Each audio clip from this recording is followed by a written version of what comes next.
I told myself I needed to get out. That leaving town, even for just a few days, would help me think clearly, put some distance between me and Donovan. But no matter how much I tried to convince myself, a single thought echoed in the back of my mind. What if it's already too late? My husband barely questioned me when I told him I wanted to visit my sister. He just nodded, barely looking up from his laptop. That's a great idea. You need a break. A break, if only he knew. The way Donovan had watched me. The way he had backed me into the corner of my own kitchen, speaking in riddles and threats wrapped in a veil of casual conversation. If only my husband had seen the way Donovan had smirked when he walked out that door, as if he had already won a game. I didn't even realize we were playing. I packed quickly, stuffing clothes into a duffel bag, essentials only. My mind was racing, heart pounding so hard it hurt. I could hear the blood rushing in my ears as I zipped up the bag and took a shaky breath. Just get out, just go. As I walked downstairs, my husband was still at his laptop, typing away. I hesitated, considering telling him everything, begging him to listen, to believe me. But I couldn't. Not yet. What if he didn't believe me? What if Donovan had already planted doubts in his mind? What if he thought I was imagining things, or worse, what if Donovan had already twisted the story to make it seem like I was the one with something to hide? I forced a smile. "I'll call you when I get there," he nodded, not looking up. "Drive safe." I stepped outside, inhaling the crisp evening air, feeling relief at finally leaving. But I could still feel him, his presence, his words. And then, just as I was about to get into my car, I saw it. A black car parked down the street, engine running, headlights off, watching. My stomach dropped. It's just a coincidence. Right. I didn't let myself hesitate. I threw my bag into the passenger seat, slid behind the wheel and started the car with trembling hands. Don't look, just drive, just go. I pulled out of the driveway, forcing myself to breathe evenly. I checked the mirror. The car was still there, still running, still waiting. As I drove past it, I couldn't help but glance sideways. Who's inside? My hands gripped the steering wheel so tightly my knuckles turned white. The car never moved. It didn't follow me, but I knew. That wasn't a coincidence. The drive to my sister's house was a blur. Mile after mile of empty roads stretched ahead, the radio playing softly, some slow, melancholic tune that made my chest tighten even more.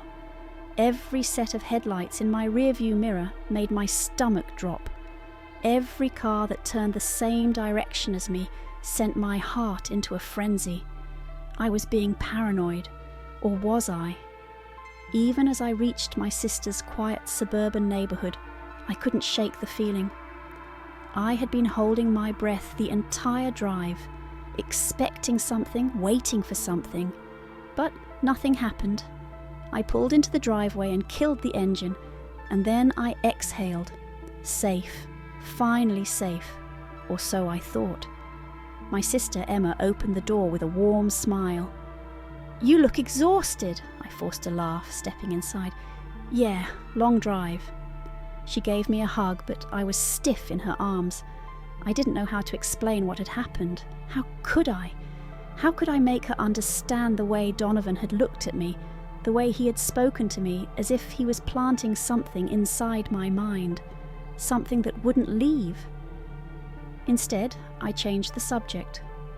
"I just needed to get away for a bit." Emma nodded. "You can stay as long as you want."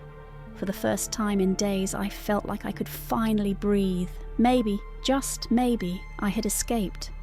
Maybe distance would keep me safe. I showered, letting the hot water run over me, washing away the invisible stain of the night before. I climbed into bed, curled up under the covers, telling myself that by morning, everything would feel normal again, that Donovan was just a nightmare I had left behind. And then My phone vibrated, my body went rigid. I reached for it with trembling hands. One new message. No name, just a number I didn't recognize. But I knew. I opened the message, and when I read it, my blood turned to ice. "Did you think you could run from me?" My heart slammed against my ribs. I shot up in bed, my breath coming in shallow gasps.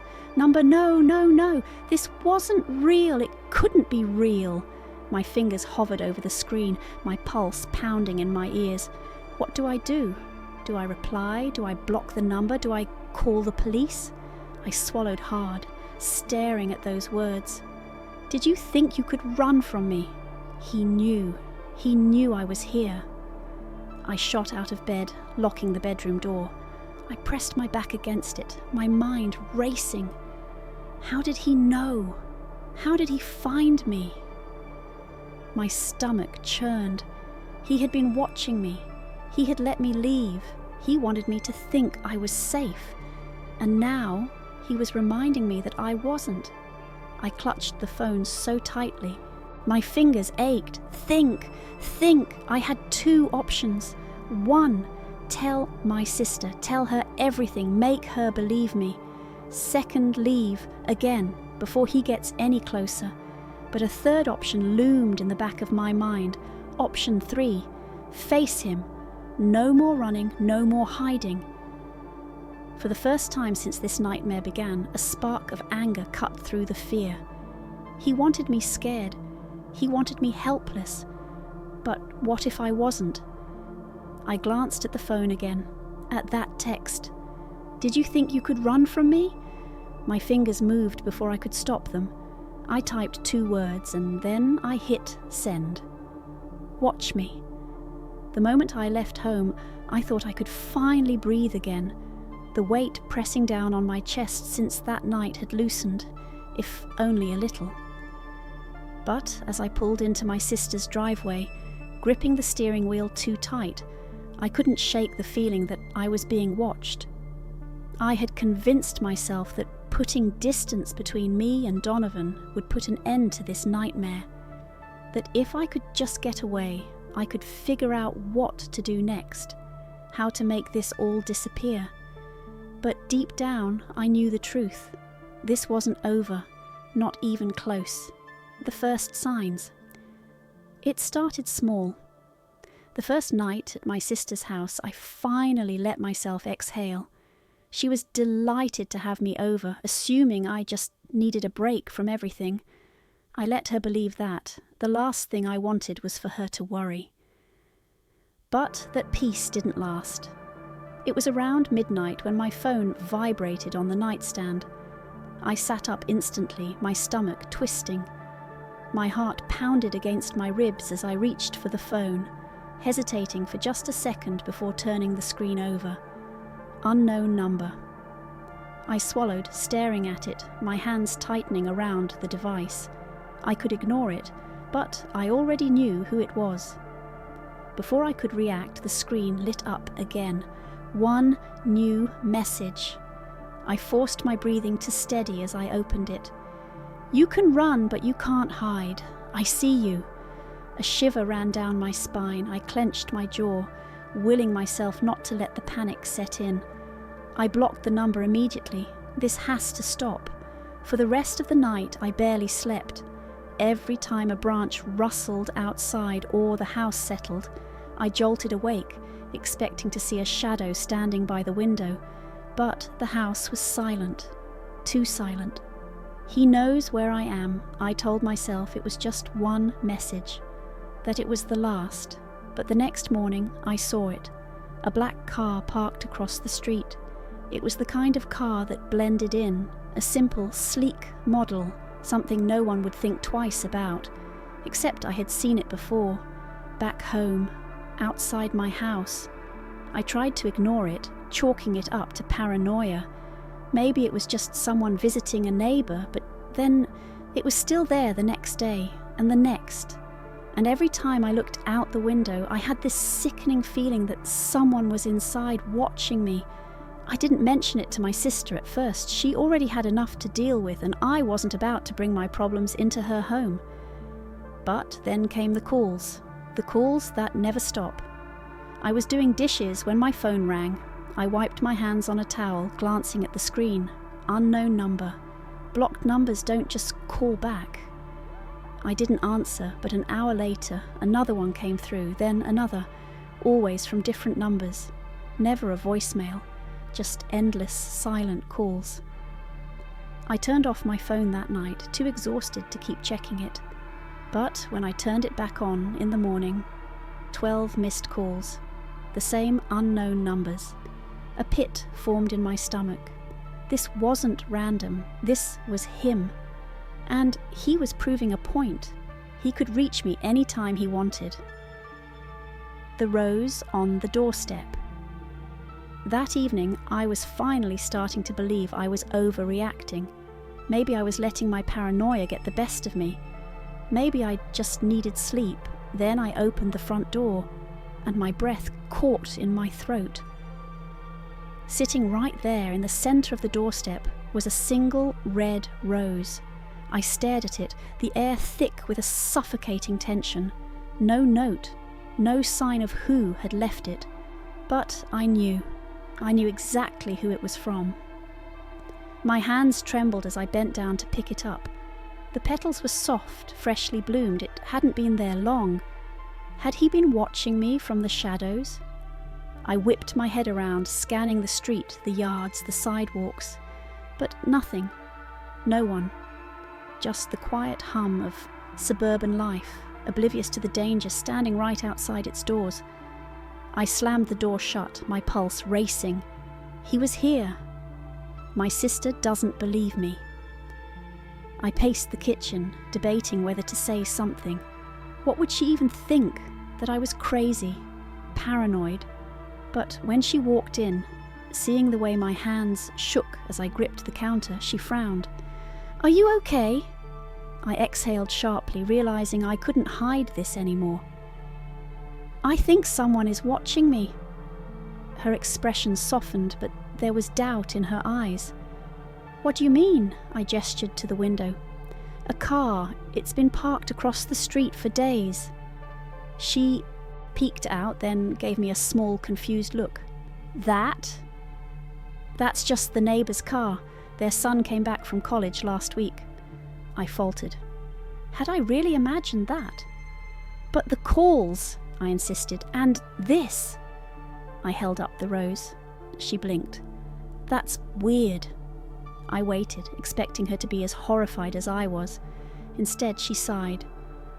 "Look, I know you're going through a lot right now. Maybe you just need to rest. Maybe it's just a coincidence." I opened my mouth, then closed it. She didn't get it. She thought I was overreacting, but I knew better. I felt it in my bones. Something was coming. And I wasn't safe here. The debate, tell my husband or stay silent. That night I sat in bed, staring at my phone. I could call my husband, tell him everything. But then what? Would he believe me? Or would he think, like my sister, that I was imagining things? And what if Donovan found out? What if telling my husband only made things worse? The thought sent a chill through me. I clenched my jaw, my fingers hovering over the call button. Tell him. Don't tell him. I squeezed my eyes shut, my chest tightening with uncertainty. This wasn't just about me anymore. This was about survival. And one wrong move could cost me everything. The grocery store was supposed to be a safe space, a place where I could blend in among strangers, lose myself in mundane routines and forget, just for a little while, that I was being hunted. I had forced myself out of the house that morning, convincing myself that I needed normalcy, fresh air, a distraction, anything to push back the suffocating paranoia that had been growing ever since Donovan had invaded my home. But paranoia had a way of twisting reality. As I walked through the aisles, picking up things I didn't even need, I felt it creeping back. The sensation of eyes on me, a shadow that wasn't really there, a presence lingering just out of sight. My hands trembled as I reached for a carton of milk, my heartbeat drumming in my ears. "You're imagining things," that's what I told myself. "He's gone. He has no reason to be here." And then I turned around, and I saw him, my breath caught in my throat. Donovan stood at the end of the aisle, holding a basket, studying me like he had all the time in the world, like he belonged here, like this was just another casual encounter between acquaintances. I gripped the handle of my cart, my knuckles turning white. No, this wasn't happening. He tilted his head slightly, a slow, deliberate smirk tugging at his lips. His dark eyes flicked over me, measuring every flicker of emotion, every shallow breath, every failed attempt to mask my fear. I forced myself to move, grabbing the closest item I could reach, a box of cereal I didn't even want, and threw it into the cart. If I just acted normal, if I pretended I didn't see him, maybe... "Fancy seeing you here." His voice slid over my skin like oil, smooth and sickening. I swallowed hard and turned, my body stiff. "What do you want?" My voice was flat, controlled. I had to stay in control. Donovan chuckled, as if my reaction amused him.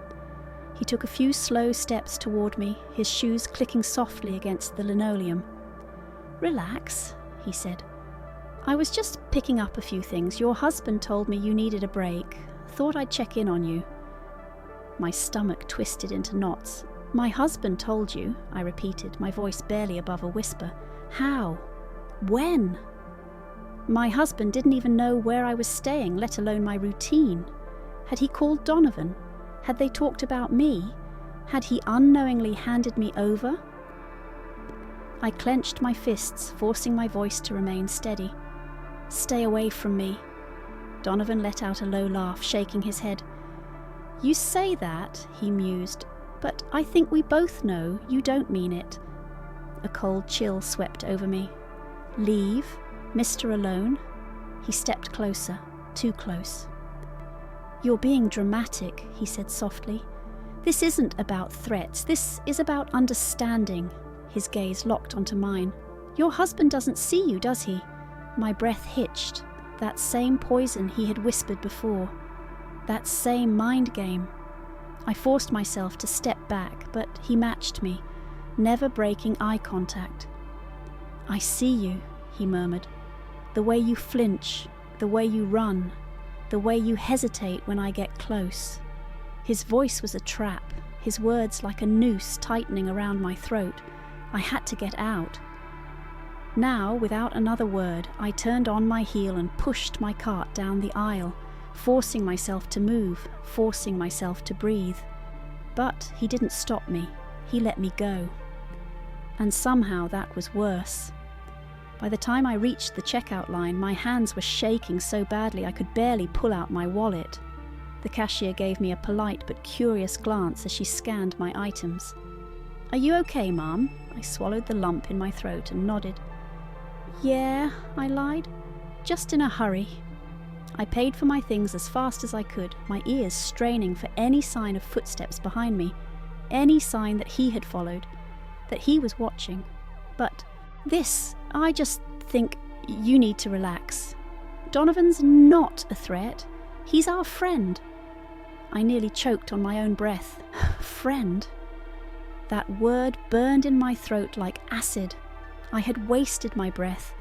I had handed my husband my fears on a silver platter, and he had brushed them away like they were nothing. Tears welled in my eyes, but I refused to let them fall. I needed to get off this call. "Okay," I said, my voice hollow. "Fine." He hesitated. "Babe." Click. I ended the call. For a long time I sat in the darkness, my phone clutched in my trembling hands. I was alone, completely, utterly alone. I had no one to turn to, no one who would believe me. And worst of all, Donovan knew it. The house was silent, too silent. I lay in bed, my heart pounding against my ribs. my breath shallow as I stared at the ceiling. The air in the room felt heavy, suffocating, as if something unseen was pressing down on me. I pulled the blanket up to my chin, trying to steady my breathing, trying to convince myself that everything was fine. But it wasn't, not even close. Ever since Donovan had shown up at my doorstep, flashing that infuriating smirk, something inside me had shifted. He was playing with me, controlling the situation like a master strategist moving pieces on a board. And me? I was the prey, the cornered pawn with nowhere left to run. I squeezed my eyes shut, forcing my mind to quiet. If I kept thinking about him, I'd drive myself mad. I needed sleep, rest, clarity. But then, creak. My eyes snapped open. A slow, deliberate sound echoed from somewhere in the house. A floorboard. I swallowed hard, my body stiffening. My sister was asleep down the hall. There was no reason for anyone else to be awake. I held my breath, straining to listen, willing myself to believe it was nothing. Silence. I exhaled shakily. Maybe it was just the house settling. But then, another creak. And this time, it was closer. A shiver crawled down my spine. I sat up slowly, the mattress shifting beneath me. My hands clenched the blanket as I turned my head toward the bedroom door. It was closed, locked. But the sound hadn't come from outside. It had come from inside the house. I reached for my phone on the nightstand, fingers trembling as I gripped it tight.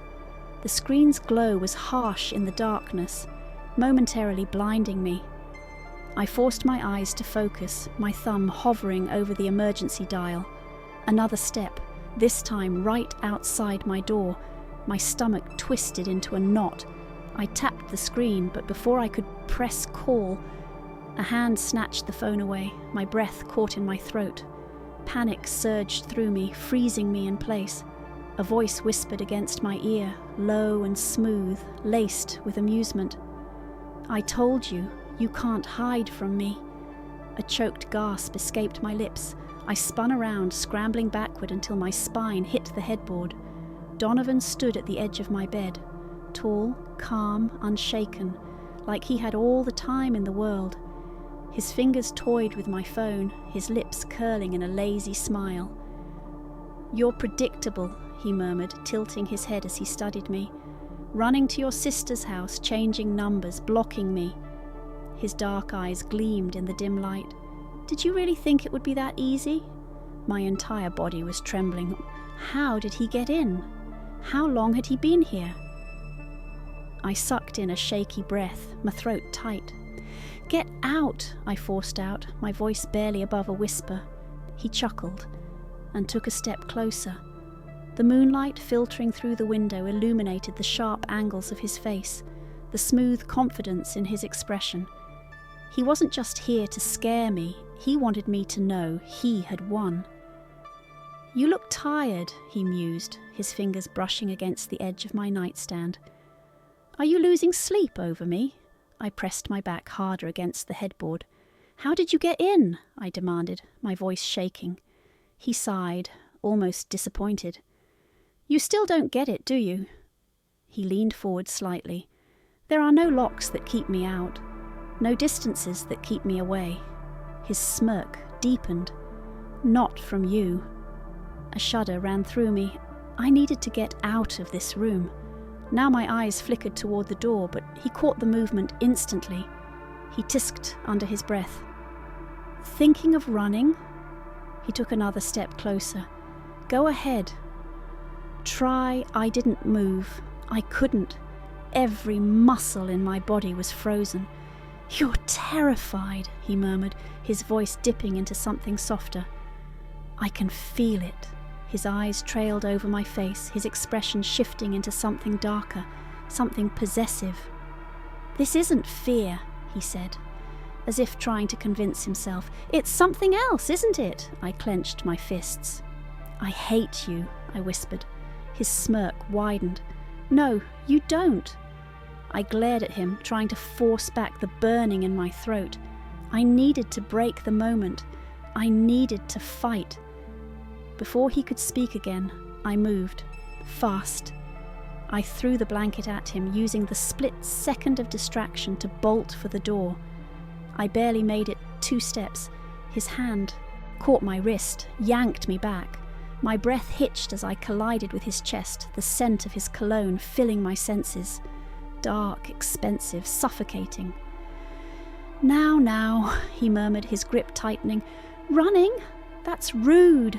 I struggled, twisting my arm, but he didn't let go. Let me go, I hissed. His lips tilted in amusement. Say please. I swung my other hand at him, aiming for his face, but he caught it mid-air. Too fast, too strong. His fingers wrapped around both my wrists, pinning them at my sides. And suddenly I realized I was trapped. My heart pounded wildly, my pulse a frantic drum against my skin. He leaned in, his breath ghosting over my cheek. You like control, he mused, echoing the words he had spoken the last time. But you don't have it now, do you? I was shaking, his fingers flexed slightly around my wrists. Then he let go. I stumbled back, gasping, but he didn't move, didn't lunge, didn't try to stop me again. Instead, he simply watched, like he was waiting for something. And that terrified me more than anything else. I pressed a hand to my racing heart, my breath coming in shallow gasps.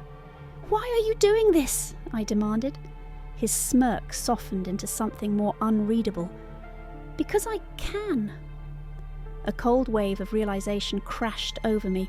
This was a game to him, a twisted, merciless game. He wanted to see how far he could push me, how long before I snapped or gave in. I clenched my fists. You're insane, he chuckled. You say that like it's news to you. I took another step back. Leave. He didn't move. I squared my shoulders, forcing my voice to harden. Get out! His eyes flickered with something unreadable. Then, just like that, he stepped back, turned, and walked toward the door. He stopped at the threshold, glancing back over his shoulder. I'll see you soon. Then he was gone. The moment he disappeared into the shadows of the hallway, my legs gave out. I collapsed onto the bed, my hands shaking violently. Tears burned behind my eyes, but I forced them back. I needed to get out of here. Now I reached for my phone, my fingers fumbling as I dialed my sister's number. It rang once, twice. Then, hello?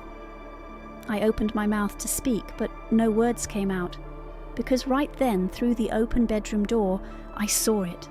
The front door was wide open. The night stretched beyond it, dark and endless. And Donovan? Nowhere in sight. A shiver ran through me, because I knew. He hadn't left. Not really. He was still out there, watching, waiting, and I had just run out of places to hide.